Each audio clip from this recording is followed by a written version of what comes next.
నమస్కారం. G3 news వార్తలకు స్వాగతం. ముందుగా వార్తల్లోని ముఖ్యాంశాలు. ఫోన్ ట్యాపింగ్ పై సిట్ స్పష్టత ఇవ్వడం లేదన్న కేటీఆర్, మా ఫోన్లు ట్యాప్ అవుతున్నాయని ప్రశ్నించినట్లు వెల్లడి, ట్యాపింగ్ జరగడం లేదని సిట్ చెప్పలేదన్న ఆరోపణ, ప్రజాస్వామ్యానికి ఇది ప్రమాదకర పరిస్థితి అన్న కేటీఆర్. బెయిల్తో జైలు నుంచి విడుదలైన జోగి రమేష్ సోదరుడు ఇబ్రహీంపట్నంలో వైఎస్ఆర్సీపీ శ్రేణుల భారీ సంబరం, తప్పుడు కేసులపై న్యాయం గెలిచిందన్న నినాదాలు, రాజకీయ కక్షతోనే కేసులు పెట్టారన్న వైఎస్ఆర్సీపీ. మట్టపల్లి ఆలయ అభివృద్ధికి ప్రభుత్వం కట్టుబడి ఉందన్న ఉత్తమ్, భక్తుల సౌకర్యాల పెంపుపై ప్రత్యేక దృష్టి పెడతామని వెల్లడి, లంబాడి సోదరులకు మౌలిక వస్తుల హామీ, ఆలయ అభివృద్ధి ప్రాంత పురోగతికి దోహదం చేస్తామని హామీ. సిట్ స్క్రిప్టెడ్ ఇన్వెస్టిగేషన్ గా మారిందన్న హరీష్, విచారణకు ముందే మీడియాకు లీకులన్న ఆరోపణ, ఇది న్యాయసమ్మత దర్యాప్తు కాదని విమర్శ, లీక్ వార్తలపై మీడియా జాగ్రత్తగా ఉండాలని సూచన. జగన్ పై మంత్రి కొల్లు రవీంద్ర తీవ్ర వ్యాఖ్యలు, జగన్ మళ్లీ అధికారంలోకి రావడం అసాధ్యమన్న కొల్లు, గత పాలనలో భారీ భూ అవినీతి జరిగిందన్న ఆరోపణ, భోగాపురం ఎయిర్పోర్టు ఘనత చంద్రబాబుదేనని స్పష్టం. ఫోన్ ట్యాపింగ్ అంశంపై సిట్ అధికారుల నుంచి స్పష్టమైన సమాధానాలు రావడం లేదని బీఆర్ఎస్ వర్కింగ్ ప్రెసిడెంట్ కేటీఆర్ ఆరోపించారు. తమ పార్టీ ప్రతిపక్షంలో ఉన్నప్పటికీ తమ ఫోన్లు, తమ నాయకుల ఫోన్లు కూడా ట్యాప్ అవుతున్నాయని సిట్ అధికారులను ప్రశ్నించారని తెలిపారు. అయితే మాకు సంబంధం లేదని, తెలియదని మాత్రమే చెప్తున్నారే తప్ప ట్యాపింగ్ జరగడం లేదు అని స్పష్టంగా చెప్పడం లేదని విమర్శించారు. ఒక మంత్రి బహిరంగంగా తన ఫోన్ ట్యాప్ అవుతోందని చెప్తున్న పరిస్థితి ఉందని, దీనిపై కూడా సిట్ సమాధానం ఇవ్వలేదని పేర్కొన్నారు. ఇది ప్రజాస్వామ్యానికి ప్రమాదకర పరిస్థితి అని కేటీఆర్ వ్యాఖ్యానించారు. రాజకీయ ప్రత్యర్థులను భయపెట్టేందుకే ఇలాంటి చర్యలు చేపడుతున్నారని ఆరోపించారు. ఫోన్ ట్యాపింగ్ వంటి తీవ్రమైన అంశంపై ప్రభుత్వం నిజాలు దాచిపెడుతోందని, ప్రజల ముందు స్పష్టత ఇవ్వాల్సిన అవసరం ఉందని కేటీఆర్ డిమాండ్ చేశారు. రెండవది, వారిని నేను సూటిగా అడిగాను సిట్ వాళ్ళను, మీరు ఫోన్ ట్యాపింగ్ మీద ఏదో విచారణ చేస్తున్నారు కదా, దయచేసి మీరు చెప్పండి, ఈరోజు రాష్ట్రంలో మా ప్రతిపక్ష పార్టీ నాయకులు, మా ఎమ్మెల్యేలవి, మా నాయకుల ఫోన్లు ట్యాప్ కావడం లేదా చెప్పండి మీరు అని అడిగిన. వాళ్ళు మాకేం సంబంధం, మాకు తెలియదు అని నీళ్ళు నమ్ములుతున్నారు తప్ప కావడం లేదు అని చెప్పే పరిస్థితి లేదు. రెండవది, నేను అడిగాను, ఒక మంత్రి గారు స్వయంగా నా ఫోన్ ట్యాప్ అవుతుంది, నేను మీతో మాట్లాడలేను అని జర్నలిస్టులకు చెప్పుకునే దుస్థితి ఈరోజు ఈ రాష్ట్రంలో ఉన్నదా లేదా మీరు చెప్పండి అని అడిగిన. దానికి కూడా సమాధానం చెప్పరు. అది కాదు ఇది కాదని తప్పించుకునే ప్రయత్నం తప్ప వారు మాత్రం సూటిగా సమాధానం చెప్పలేదు. కానీ ఒక ధారావాహికగా మాదిరిగా ఏదైతే నడుపుతున్నారో, ఒక సీరియల్ లాగా ఏదైతే నడుపుతున్నారో అదే పరంపరలో అడిగిన ప్రశ్ననే అడుగుడు, మళ్ళీ అడుగుడు, ఒక 300 పేర్లు చదువుడు, ఈయన తెలుసా, ఈయన తెలుసా, ఈయన తెలుసా, ఫలానా ఆయన తెలుసా, దాంతోనే 2-3 గంటలు టైంపాస్ చేసుడు తప్ప అక్కడ విషయం ఏమీ లేదు. వారికి కూడా తెలుసు ఆ విషయం. అందుకే నేను మళ్ళొక్కసారి ప్రజలకు, మా సోదరులకు, మా పార్టీ సోదరులకు, మా మీడియా మిత్రులకు కూడా విజ్ఞప్తి చేస్తున్నా, మేము ఒక పార్టీగా, బాధ్యత గల ప్రతిపక్ష పార్టీగా ఏ విచారణకు పిలిచినా మేము సహకరించడానికి సిద్ధంగా ఉన్నాం. మీరు ఎన్ని కేసులన్నా పెట్టండి, ఎన్ని సిట్టులన్నా వేయండి, బాధ్యత గల ప్రతిపక్ష పార్టీగా పూర్తి స్థాయిలో చట్టాన్ని గౌరవించే వ్యక్తులుగా సహకరిస్తాము. మీరు ఎన్నిసార్లు పిలిచినా వస్తామని చెప్పి కూడా వాళ్ళకు కూడా. నకిలీ లిక్కర్ కేసులో బెయిల్ రావడంతో మాజీ మంత్రి జోగి రమేష్ సోదరులు జైలు నుంచి విడుదలయ్యారు. ఈ సందర్భంగా ఇబ్రహీంపట్నం సర్కిల్ వద్ద వైఎస్ఆర్సీపీ శ్రేణులు భారీగా చేరుకుని ఘన స్వాగతం పలికారు. న్యాయం గెలిచింది అనే నినాదాలతో ప్రాంతం మార్మోగింది. ఈ కేసు పూర్తిగా తప్పుడు ఆరోపణలతో పెట్టిందేనని వైఎస్ఆర్సీపీ నాయకులు ఆరోపించారు. రాజకీయ కక్షతోనే జోగి రమేష్ కుటుంబాన్ని లక్ష్యంగా చేసుకున్నారని విమర్శించారు. పార్టీ కార్యకర్తలు, అభిమానులు పెద్ద సంఖ్యలో హాజరై తమ సంఘీభావాన్ని తెలిపారు. జోగి రమేష్ విడుదలతో పార్టీ శ్రేణుల్లో ఉత్సాహం నెలకొంది. ఈ సంఘటన రాష్ట్ర రాజకీయాల్లో మరోసారి ఉద్రిక్తతను పెంచింది. ప్రభుత్వం ప్రతిపక్ష నేతలను వేధించేందుకే ఇలాంటి కేసులు పెడుతోందని వైఎస్ఆర్సీపీ ఆరోపిస్తోంది. జోగి రమేష్ విడుదల రాజకీయంగా కీలక పరిణామంగా మారింది.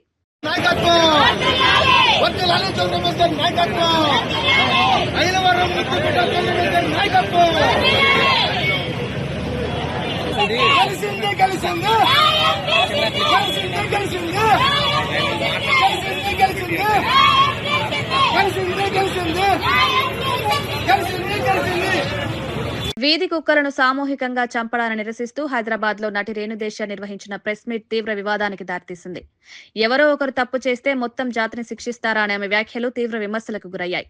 ముఖ్యంగా మగాలు రేప్ చేస్తే అందరినీ చంపేస్తారా అనే వ్యాఖ్యలపై పెద్ద ఎత్తున అభ్యంతరాలు వ్యక్తమయ్యాయి. ఈ విమర్శలకు స్పందించిన రేణుదేశాయ్ సోషల్ మీడియా వేదికగా ఘాటుగా స్పందించారు. తన మాటలను వక్రీకరించి అసత్య ప్రచారం చేస్తున్నారని ఆగ్రహం వ్యక్తం చేశారు. తన ఉద్దేశాన్ని తప్పుగా అర్థం చేసుకుంటే అది బాధాకరమన్నారు. తాను జంతు హింసకు వ్యతిరేకంగా మాత్రమే మాట్లాడానని స్పష్టం చేశారు. ఈ వ్యవహారం సోషల్ మీడియాలో పెద్ద చర్చకు దారితీసింది. జంతు హక్కులు, మానవ బాధ్యతలపై కొత్తగా చర్చ మొదలైంది. నిజంగా సర్కస్ జరిగింది. నేను ఏం చెప్పాను, 30 మినిట్స్ మాట్లాడాను. అది పూర్తిగా విండుకున్న అందరికీ ఎంత కావాలో అది తీసుకొని వాళ్ళు క్రికెట్, ఫుట్బాల్ అన్ని ఆటలు ఆడుతున్నారు. So let me start. I'm not here for the dog lovers, I'm not here for the dog haters. నేను కుక్కల ఇష్టం ఉన్న వ్యక్తుల కోసం రాలేదు, కుక్కలు ద్వేషించిన వ్యక్తుల కోసం రాలేదు. మన అందరికీ కామన్ ప్రాబ్లం ఉంది. ఎనీ లైఫ్, నేను ప్రతిసారి అదే చెప్తున్నాను, ఏ ప్రాణమైనా విలువ ఉంది. స్పెషల్లీ ఒక చిన్న బిడ్డల ప్రాణం ఉంటే అది అన్నిటికన్నా ముఖ్యం. ఏ చిన్న బిడ్డ ప్రాణం పోకూడదు. కానీ కొన్ని కుక్కలు తప్పులు చేస్తున్నారు, దానివల్లే మనం వందల కుక్కల్ని చంపకూడదు. నేను అదే చెప్పడానికి వచ్చాను. నాకు సుప్రీంకోర్టు ప్రాబ్లం ఉండుంటే నేను సెప్టెంబర్, అక్టోబర్, నవంబర్, డిసెంబర్, జనవరి వరకు కాముండును. నేను ఎప్పుడు బయట వచ్చాను, 500 కుక్కలు, 50 కుక్కలు, 100 కుక్కలు చంపేస్తున్నారు, దారుణంగా చంపేస్తున్నారు. అందుకనే వచ్చాను. నేను ఇక్కడ ఒక సొల్యూషన్ తీసుకొచ్చాను. నేను ఆ రోజు జనాలకి చాలా ఈజీ అయిపోతుంది. మీరు ఏసీ బండిలో వెళ్తున్నారు, ఏసీ ఇంట్లో కూర్చుంటున్నారు, మీకు మన బాధ ఏం తెలుసు? మీరు కరెక్ట్, నాకు నిజంగా తెలియదు మీ బాధ. నేను ప్రెస్ కాన్ఫరెన్స్లో కూడా చెప్పాను, నేను బైక్ నడవను, నేను ఎప్పుడెప్పుడు వీధిలో తిరుగుతాను, కానీ అప్పుడు నా ఫ్రెండ్లీ కుక్కలు ఉన్నాయి, వాళ్ళు నాకు అటాక్ చేయరు. మట్టపల్లి శ్రీ లక్ష్మీ నరసింహస్వామి ఆలయ అభివృద్ధికి ప్రభుత్వం పూర్తిగా కట్టుబడి ఉందని రాష్ట్ర నీటిపారుదల, పౌర సరఫరాల శాఖ మంత్రి ఉత్తమ్ కుమార్ రెడ్డి తెలిపారు. ఈ క్షేత్రాన్ని మరింత ప్రసిద్ధి గావించేందుకు అవసరమైన అన్ని చర్యలు తీసుకుంటామన్నారు. ఆంధ్రప్రదేశ్ నుంచి భక్తుల రాకపోకలకు సౌకర్యంగా గత కాంగ్రెస్ ప్రభుత్వమే కృష్ణానదిపై వంతెన నిర్మించిందని గుర్తు చేశారు. ఆలయ పరిసరాల్లో నివసిస్తున్న లంబాడి సోదరులకు అన్ని మౌలిక సదుపాయాలు కల్పిస్తామని హామీ ఇచ్చారు. భక్తుల సౌకర్యాల పెంపు, రోడ్లు, తాగునీరు, విద్యుత్ వంటి మౌలిక వసతుల అభివృద్ధిపై ప్రత్యేక దృష్టి పెట్టనున్నట్లు తెలిపారు. మట్టపల్లి ఆలయ అభివృద్ధి కేవలం ఆధ్యాత్మికతే కాకుండా ప్రాంతీయ అభివృద్ధికి కూడా దోహదపడుతుందన్నారు. ప్రభుత్వం దేవాలయాల అభివృద్ధిని బాధ్యతగా తీసుకుంటోందని స్పష్టం చేశారు. నేను ఒకటే మనం చేస్తున్నా, ఈ లక్ష్మీ నరసింహస్వామి ఆలయం మరింత ప్రసిద్ధిగాంచడానికి, మరింత డెవలప్ చేయడానికి, భక్తులకి మరింత సౌకర్యాలు చేయడానికి మేము కట్టుబడి ఉన్నామని చెప్పి నేను మనం చేస్తున్నా. మీకు తెలుసు, ఆంధ్ర నుంచి రాకపోకల కోసం, ఈ గుడికి కూడా ప్రయోజనం కోసం గత కాంగ్రెస్ ప్రభుత్వంలో 50 కోట్ల బ్రిడ్జు మీ ఉత్తమన్న కట్టించిన విషయాన్ని మనం చేస్తున్నాం. ఈ గుడికి రావడానికి అనుగుణంగా హుజూర్ నగర్ నుంచి మట్టపల్లి వరకు 80 కోట్ల రూపాయలతో డబుల్ రోడ్డు మంజూరు చేసి పనులు మొదలైనవి. ప్రత్యేకంగా మట్టంపల్లి జైలు నుంచి విడుదలైన వెంటనే మాజీ మంత్రి జోగి రమేష్ తీవ్ర వ్యాఖ్యలు చేశారు. లోకేష్, నీ రెడ్ బుక్ ని మడిచి జేబులో పెట్టుకో అంటూ ఘాటు సవాల్ విసిరారు. ఎన్ని కేసులు పెట్టినా తాను భయపడనని స్పష్టం చేశారు. రాష్ట్రంలో ఎన్నో సమస్యలున్నా పాలకులు దావోస్ పర్యటనలకు వెళ్లడం సరికాదని విమర్శించారు. తాను ఎలాంటి తప్పు చేయలేదని, అమ్మవారి ఆలయానికి వెళ్లి ప్రమాణం చేస్తారని ప్రకటించారు. ధైర్యం ఉంటే నారా లోకేష్ కూడా వచ్చి ప్రమాణం చేయాలని సవాల్ విసిరారు. తనపై పెట్టిన కేసులు రాజకీయ కక్షతోనేనని ఆరోపించారు. ప్రజల తరపున పోరాటం కొనసాగిస్తానన్నారు. జోగి రమేష్ వ్యాఖ్యలు రాష్ట్ర రాజకీయాల్లో మరోసారి తీవ్ర చర్చకు దారితీశాయి. వైఎస్ఆర్సీపీ శ్రేణులు ఆయన వ్యాఖ్యలకు మద్దతు ప్రకటించాయి. చెల్లించే పరిస్థితుల్లో లేని మీరు దావోసులు పోతారు, అమెరికాలో పోతారు, ఆస్ట్రేలియా పోతారు, అంతరిక్షం పోతారు. ఇక్కడ ఉన్న మెడికల్ కాలేజీలు కట్టవా అంటే అబ్బే మెడికల్ కాలేజీలు మేము కట్టలేము, ప్రైవేట్ ఫారం చేస్తూ ఉంటారు. సిగ్గుసారం లేకుండా అసలు మీకు ఏమైనా సరే ఇటువంటి దుర్మార్గమైన ప్రభుత్వానికి సంవత్సరాల కాలంలోనే కాలం చెల్లింది. సంవత్సరాల కాలంలోనే జగనన్న కావాలి, జగనన్న రావాలి అని చెప్పేసి ప్రజలు మొత్తం కూడా ముక్త కంఠంతో ఎదురు చూస్తున్న ఈ పరిస్థితుల్లో ఒకటే చెప్తా ఉన్నాను, వారం రోజుల్లో లోకేష్కి చెప్తా ఉన్నా, నువ్వు నా మీద చేసిన ఆరోపణలు నిరూపించుకుంటే, నీకు చిత్తశుద్ధి ఉంటే, నీకు కుటుంబం ఉంది, నువ్వు కూడా రా, దుర్గగుడికి వస్తా, ప్రమాణం చేస్తా, నువ్వు ప్రమాణానికి రెడీగా ఉండమని చెప్పేసి రావాలి అని చెప్పేసి మీడియా మిత్రుల ద్వారా ఏబి అన్న వచ్చాడా అన్నా? ఏబి అన్న రాలేదా? ఈటీవీ అన్న వచ్చాడా అన్నా? కొంచెం చెప్పండి, లోకేష్ చెప్పండి. వాళ్ళ కొంచెం అతను పుట్టినరోజు కాబట్టి కొంచెం తక్కువగా మాట్లాడతాం, ఎందుకంటే తిట్టడం బాగోదు కాబట్టి. అతను నాకు చేసిన దుర్మార్గానికి, తప్పుడు కేసుకి, దిక్కుమాలిన నకిలీ మద్యం కేసులు తీసుకొచ్చి మా మీద అంట కడతారా? దుర్మార్గులు కదా మీరు. ఈరోజు అతనికి చెప్పండి, వారం రోజుల్లో అతన్ని దుర్గగుడి దగ్గరికి రమ్మనండి, నా ఛాలెంజ్ స్వీకరించమనండి. తాబేదారులు తొత్తులతో మాట్లాడించొద్దు. లోకేష్, చంద్రబాబు నాయుడు నా మీద కేసు పెట్టారు, వాళ్ళని అడుగుతా ఉన్నా. తాబేదారులు తొత్తులు ఎవడో మాట్లాడొద్దు. మళ్ళీ వారం తర్వాత మళ్ళీ మీడియా ముందుకు వస్తా, మీతో మాట్లాడతా. లేదు, కాదు, కూడదు, దుర్గగుడికి రాను, తిరుమలకి రాను, లేకపోతే అక్కడికి రాను, ఎక్కడికి రానంటే తప్పదు. చంద్రబాబు నాయుడు ఇంటికి వెళ్ళాల్సి వస్తుంది మళ్ళీ. కాంగ్రెస్ ప్రభుత్వం విమర్శలను తట్టుకోలేక జర్నలిస్టులపైన కక్ష సాధింపు చర్యలకు దిగుతోందని మాజీ మంత్రి తలసాని శ్రీనివాస్ ఆరోపించారు. గాంధీ భవన్ చుట్టూ 6 సంవత్సరాల పాటు కాంగ్రెస్ పార్టీ కోసం పనిచేసిన జర్నలిస్ట్ పరిపూర్ణాచారిని కూడా అరెస్టు చేయడం దీనికి నిదర్శనమన్నారు. ఈ ఘటనతో జర్నలిస్టులందరూ ఆలోచించాల్సిన పరిస్థితి వచ్చిందని వ్యాఖ్యానించారు. నేడు ఒకరిని అరెస్ట్ చేస్తే రేపు మరొకరిని వడిపెడతారని అనుకోవడం పొరపాటినన్నారు. ప్రజాస్వామ్యంలో మీడియా స్వేచ్ఛ అత్యంత కీలకమని, దానిపై దాడులు జరగడం ప్రమాదకరమన్నారు. పాలకులు విమర్శలు సహించాల్సిందే కానీ అధికారాన్ని ఉపయోగించి భయభ్రాంతులకు గురిచేయడం ప్రజాస్వామ్యానికి ముప్పని హెచ్చరించారు. ఈ వ్యవహారం రాష్ట్ర రాజకీయాల్లో తీవ్ర చర్చకు దారితీస్తోంది. ఏం లేదు, ఆ రోజంట హాలిడేనంట. సాయంత్రం కరెక్ట్ 4 గంటలకు 5 గంటలకు అతన్ని ఎంక్వైరీ చేసి పంపించేసిరంట. ఆడ ఎంక్వైరీ చేయడానికి ఎవడు లేనేలేడు. ఎంక్వైరీ చేసి ఎట్లా పంపించారో తెలియదు. వాళ్ళు ఏంటంటే కొంతమంది మంత్రులు మాట్లాడుకోరు, అరే మన ఎంబడి 6 ఏళ్ల నుంచి గాంధీ భవన్లోనే ఉన్నాడు కదా, పాపం అతన్ని వదిలిపెట్టండి అని చెప్పినట్టుండ్రు, పంపించారు. కాబట్టి మన దగ్గర ఉన్న వాళ్ళకు ఫేవర్గా ఉన్న పత్రికా యాజమాన్యానికి, టీవీ ఛానల్ యాజమాన్యాన్ని కూడా రిక్వెస్ట్ చేస్తున్నా, గారు 6 ఏళ్ల నుంచి ఆడ పడి పాపం వాళ్ళ ప్రభుత్వం రావడానికి కృషి చేసిన ఆయననే వదలలేదంటే మరి రేపు మిమ్మల్ని వదులుతారని మీరు ఎట్లా అనుకుంటారో నాకైతే తెలియదు. మీరు కూడా కొంత జాగ్రత్తగా ఉండండి. 100% నేనే బాధ్యత తీసుకుంటా. నేను ఇప్పుడు కూడా బాధ్యతనే ఉంటా. మీకు తెలుసు, పాత్రికేయులో ఎవరికి ఏం జరిగినా కానీ నా దగ్గరకు వచ్చినప్పుడు నాకు తోచినంత సాయం చేసుకుంటా పోతా. ఏదైనా ఇబ్బంది ఉంది వీళ్ళతో మాట్లాడమంటే నేను మాట్లాడతా. నేను ఇప్పుడు అజంటూనే మాట్లాడతా నేను. కాబట్టి అప్పుడు మా ప్రభుత్వం వచ్చినప్పుడు కూడా తప్పకుండా బాధ్యతగా మీ పక్షాన్ని నేను నిలబడతా. కానీ ఇది మాత్రం ప్రమాదమైనటువంటిది. అది పరిపూర్ణాచారినే వదలనోడు మిమ్మల్ని వదులుతాడన్న గ్యారెంటీ. ఫోన్ ట్యాపింగ్ కేసులో ఏర్పాటైన సిట్ ఇక స్పెషల్ ఇన్వెస్టిగేషన్ టీం కాకుండా స్క్రిప్టెడ్ ఇన్వెస్టిగేషన్ టీమ్ గా మారిందని మాజీ మంత్రి హరీష్ రావు తీవ్ర విమర్శలు చేశారు. విచారణలో జరగని విషయాలను నిజం అన్నట్లుగా మీడియాకు లీకులిస్తున్నారని ఆరోపించారు. లోపల ఏం జరుగుతుందో బయటకు ఎలా వస్తున్నాయన్నది స్పష్టంగా చెప్పాలని ప్రశ్నించారు. విచారణ కంటే ముందే మీడియాలో బ్రేకింగ్ న్యూస్ గా కథనాలు రావడం అనుమానాలకు తావిస్తోందన్నారు. ఇది న్యాయసమ్మతమైన దర్యాప్తు కాదని, రాజకీయ కక్షలతో సాగుతున్న ప్రక్రియగా మారిందని విమర్శించారు.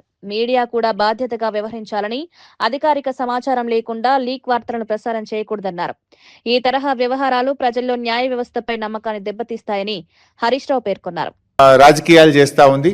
ఈ లీక్ వార్తల విషయంలో లీకు రాజకీయాలను తీవ్రంగా ఖండిస్తా ఉన్నా. విచారణ అంటూ డ్రామాలాడుతూ మరోవైపు కట్టుకథలతో మీడియా ట్రయల్స్ నడపడం అనేటువంటిది రేవంత్ రెడ్డి పిరికితనానికి నిదర్శనం. చేతగానోడు చేస్తాడు ఇట్లాంటి పనులు. దమ్ము ఉంటే, అందుకే నేను ఆ రోజు బయటకు వచ్చి చెప్పిన, ధైర్యం ఉంటే వీడియోలు బయట పెట్టు యథావిధిగా అన్న. ఎవ్రీథింగ్ రికార్డెడ్ కదా. ఈ పిచ్చి లీకులు ఎందుకు? యాజ్ ఇట్ ఈస్ వీడియో బయట పెట్టు. Why are you doing media trials?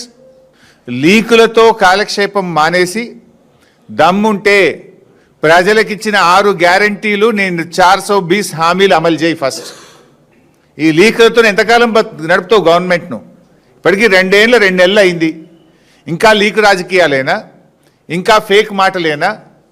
Diversion politics Telangana సమాజం అర్థం చేసుకున్నది. నువ్వు చేతగాక ప్రజలకిచ్చిన హామీలు అమలు చేయక ఈ డైవర్షన్ పాలిటిక్స్తో ఆడుతూ ఉన్నావు. నీ డైవర్షన్ పాలిటిక్స్కు ప్రజలు చరమగీతం పాడతారు. ప్రజలకు నీ విషయాలన్నీ కూడా అర్థమైపోయినాయి. ఇలా అసలు విషయం అంతా ఎక్కడి నుంచి స్టార్ట్ అయింది?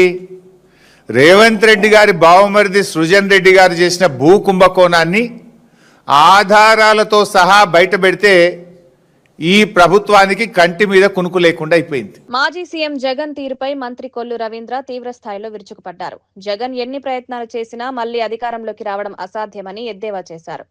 వైసీపీ భవిష్యత్తు అంధకారమని వ్యాఖ్యానించారు. రీసర్వే పేరుతో గత పాలనలో 700 కోట్ల రూపాయల అవినీతి జరిగిందని ఆరోపించారు. భోగాపురం ఎయిర్పోర్టు ఘనత పూర్తిగా చంద్రబాబుదేనని స్పష్టం చేశారు. ప్రస్తుతం కూటమి ప్రభుత్వం రెవెన్యూ ప్రక్షాళన చేపట్టి పేదల భూములను తిరిగి వారికి అందిస్తోందన్నారు.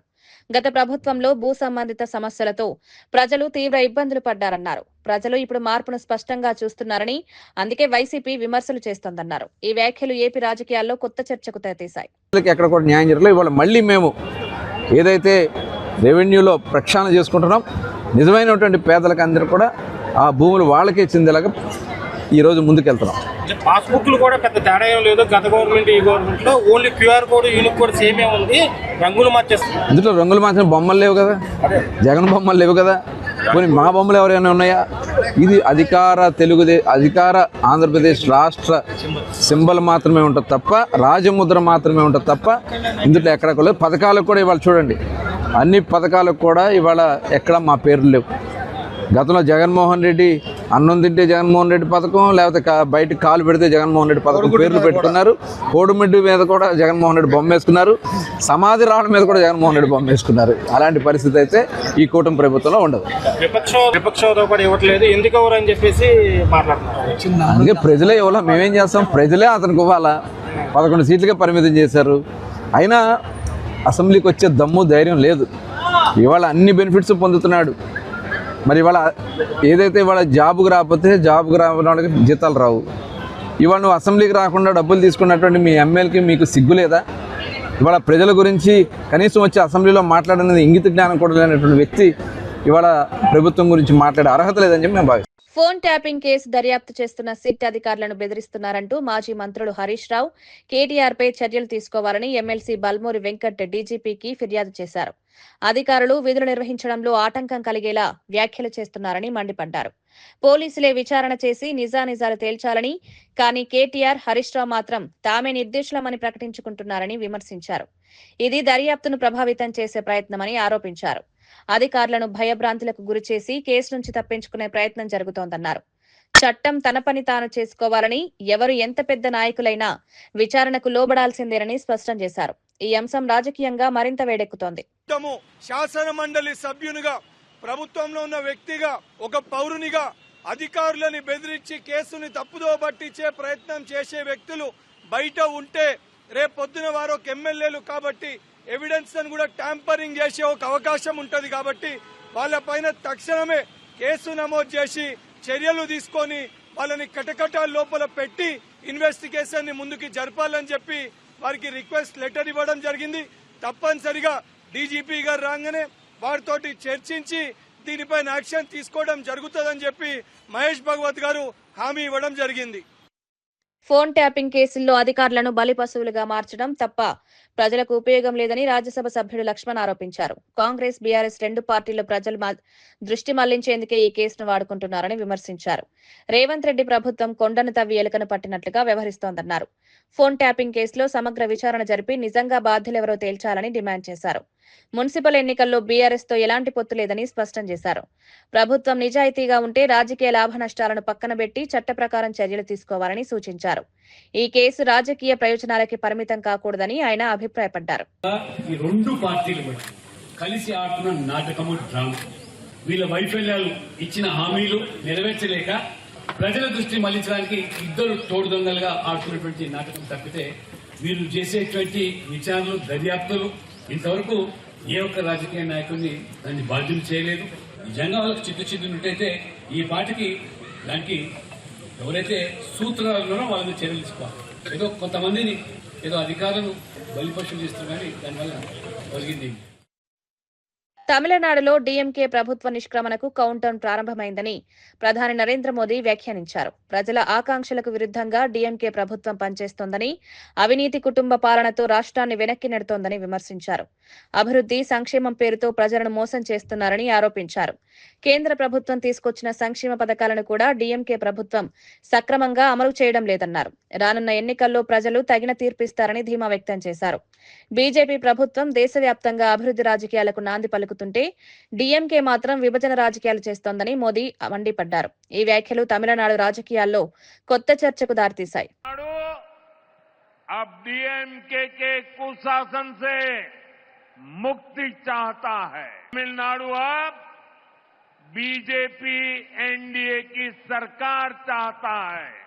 ये सभी साथी आज एक ही संकल्प के साथ यहां जुटे हैं और वो संकल्प है हमें तमिलनाडु को डीएमके सरकार से मुक्ति दिलानी है.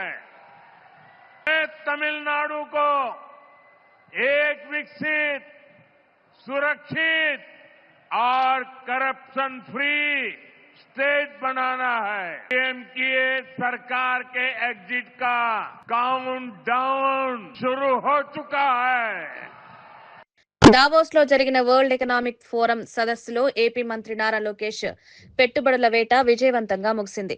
తన పుట్టినరోజున కూడా వేడుకలకు దూరంగా ఉండి పారిశ్రామికవేత్తలతో సమావేశాలు నిర్వహించారు. 4 రోజుల్లో 45 కీలక సమావేశాల్లో పాల్గొని ఏపీలో ఉన్న వనరులు, రాయితీలు, పెట్టుబడులకు అనుకూల వాతావరణాన్ని వివరించారు.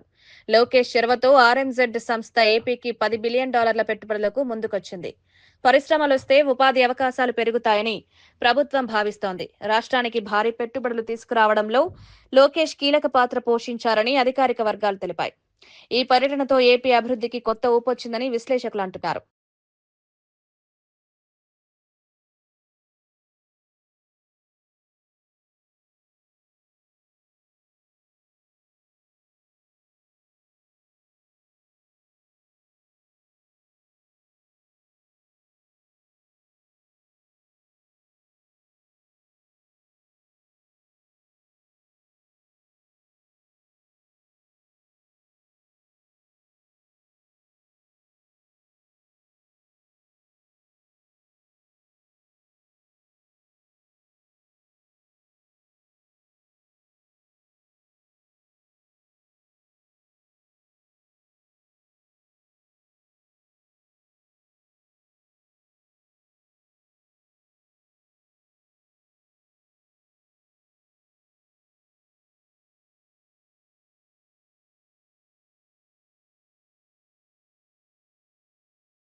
వైద్య సేవల్లో ఖమ్మం రాష్ట్రంలోనే ముందు వరుసలో ఉందని, ఆ పేరును నిలబెట్టేలా సిబ్బంది పనిచేయాలని మంత్రి తుమ్మల నాగేశ్వరరావు పిలుపునిచ్చారు. ఖమ్మం 4వ డివిజన్లో నూతనంగా నిర్మించిన ప్రాథమిక ఆరోగ్య కేంద్రాన్ని ఆయన ప్రారంభించారు. ఆసుపత్రికి వచ్చే రోగులను తల్లిలా చూసుకుంటూ సేవలందించాలని సూచించారు. వైద్యులు, సిబ్బంది మంచి మాట, సానుభూతితో మాట్లాడితే రోగులకు మానసిక ధైర్యం కలుగుతుందన్నారు. ఆసుపత్రుల్లో మౌలిక వసతుల కొరత లేదని, అవసరమైన నిధులు ప్రభుత్వం అందిస్తోందని స్పష్టం చేశారు. ప్రభుత్వ ఆసుపత్రులపై ప్రజలకు నమ్మకం పెరగాలంటే సేవల్లో నాణ్యత పెంచాలన్నారు. ఈ కార్యక్రమంలో స్థానిక అధికారులు, వైద్య సిబ్బంది పాల్గొన్నారు. ఖమ్మం పట్టణం ప్రశాంతమైన పట్టణంగా అన్ని రకాలుగా విద్యాపరంగా కానీ వైద్యపరంగా కానీ ప్రభుత్వ హాస్పిటల్స్ లో కూడా మాకు మంచి వైద్యం అందుతుంది అనే భావన మనకు రావాలి. ఆ రకంగా ఇప్పటికే ఖమ్మం పట్టణం అగ్రభాగాన నిలిచింది. ఆ రకంగా విద్యా వైద్య రంగాన్ని పెద్ద ఎత్తున ప్రోత్సహిస్తున్నటువంటి రేవంత్ రెడ్డి గారి ప్రభుత్వానికి మీరు కూడా మీ సేవలు సక్రమంగా అందేటట్టుగా మీ స్టాఫ్ని, మీ యొక్క డిపార్ట్మెంట్ని మీరు ముందుకు తీసుకెళ్లాలని చెప్పి డిఎంహెచ్ఓ గారికి విజ్ఞప్తి చేస్తూ, GVMC mechanical section SC Govindarao గుండెపోటుతో మృతి చెందడానికి ప్రభుత్వమే బాధ్యత వహించాలని వైఎస్ఆర్సీపీ విశాఖ జిల్లా అధ్యక్షుడు కేకే రాజు డిమాండ్ చేశారు. టీడీపీ నాయకుడు కొమ్మారెడ్డి పట్టాభి వేధింపుల వల్లే గోవిందరావు ఒత్తిడికి గురయ్యారని ఆరోపించారు. ఒక కాంట్రాక్టు విషయంలో కూటమి నేతలకు అనుకూలంగా వ్యవహరించలేదని కారణంతో రివ్యూ పేరుతో అందరి ముందే అనరాని మాటలతో అవమానించారని పేర్కొన్నారు. నిజాయితీ గల అధికారిపై అధికార అహంకారంతో ఒత్తిడి చేశారని మండిపడ్డారు. ఈ వేధింపులే గోవిందరావు మృతికి కారణమని ఆరోపిస్తూ పట్టాభిపై చర్యలు తీసుకోవాలని డిమాండ్ చేశారు. ఒకవైపు ఆయనకి సిపిఆర్ జరుగుతుంటే వీళ్ళు చిరు మందహాసంతో అసలు వీళ్ళకి మానవత్వం ఉందా, వీళ్ళు అసలు మనుషులా లేకపోతే మానవ మృగాల? ఇక్కడ కోమటిరెడ్డి పట్టాభి, ఇక్కడ గాజువాక శాసనసభ్యులు, అక్కడ గాజువాకలో ఉన్న ఆర్కే హాస్పిటల్, అంటే ఒకవైపు ఒక ప్రభుత్వ అధికారి, నిజాయితీతో పనిచేసిన ప్రభుత్వ అధికారి వీళ్ళు ఒత్తిడికి గురయ్యి కుప్పకూలి గుండెపోటుతో హాస్పిటల్కి వచ్చి ఇక్కడ వీళ్ళు పరిచయ కార్యక్రమాలు. ఇక్కడ ఒకవైపు ఈ గోవిందరాజులు గారి యొక్క ఉన్న స్టేచర్ ఇది. ఇక్కడ చూడండి పట్టాభి. దీనిపైన సమగ్రమైన న్యాయ విచారణ జరగాలి. ఈ ముగ్గురు ఎవరైతే అక్కడ స్థానిక కార్పొరేటర్ ఎవరైతే ఉన్నారో ఈ ఒత్తిడికి గురి చేసి ఈ హత్యకు కారణమైన, ఈ వ్యవస్థ యొక్క హత్యకు కారణమైన గంధం శ్రీనివాసరావు అనే కార్పొరేటర్ కానీ, స్థానిక శాసనసభ్యులు పల్లా శ్రీనివాసరావు గారు కానీ, అదేవిధంగా కోమటిరెడ్డి పట్టాభి, అసలు ఇది ఎలాంటి సంబంధం లేకుండా అధికారం ఉందా కదా అనే అధికార మదంతో విజయవాడ నుంచి వచ్చి విశాఖపట్నంలో పెత్తనం చేద్దామని చూస్తున్న ఈ అహంకారులకి తగిన శిక్ష విధించాలని మేము డిమాండ్ చేస్తున్నాం. గోవిందరాజు గారు అనే అతను ఒక నిజాయితీతో కూడిన అధికారి. వార్తలు ముగించే ముందు ముఖ్యాంశాలు మరోసారి. ఫోన్ ట్యాపింగ్ పై సిట్ స్పష్టత ఇవ్వడం లేదన్న కేటీఆర్. మా ఫోన్లు ట్యాప్ అవుతున్నాయని ప్రశ్నించినట్లు వెల్లడి. ట్యాపింగ్ జరగడం లేదని సిట్ చెప్పలేదన్న ఆరోపణ. ప్రజాస్వామ్యానికి ఇది ప్రమాదకర పరిస్థితి అన్న కేటీఆర్.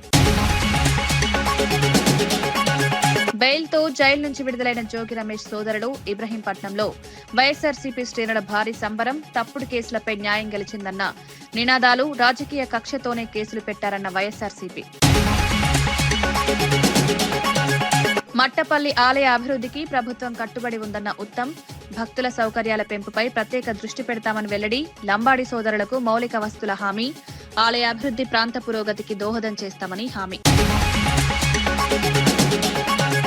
సిట్ స్క్రిప్టెడ్ ఇన్వెస్టిగేషన్ గా మారిందన్న హరీష్. విచారణకు ముందే మీడియాకు లీకులన్న ఆరోపణ. ఇది న్యాయసమ్మత దర్యాప్తు కాదని విమర్శ. లీక్ వార్తలపై మీడియా జాగ్రత్తగా ఉండాలని సూచన. జగన్ పై మంత్రి కొల్లు రవీంద్ర తీవ్ర వ్యాఖ్యలు. జగన్ మళ్లీ అధికారంలోకి రావడం అసాధ్యమన్న కొల్లు. గత పాలనలో భారీ భూ అవినీతి జరిగిందన్న ఆరోపణ. భోగాపురం ఎయిర్పోర్టు ఘనత చంద్రబాబుదేనని స్పష్టం. ఇవి ఈనాటి వార్తా విశేషాలు. మరో బులెటిన్లో మళ్లీ కలుద్దాం. నమస్కారం.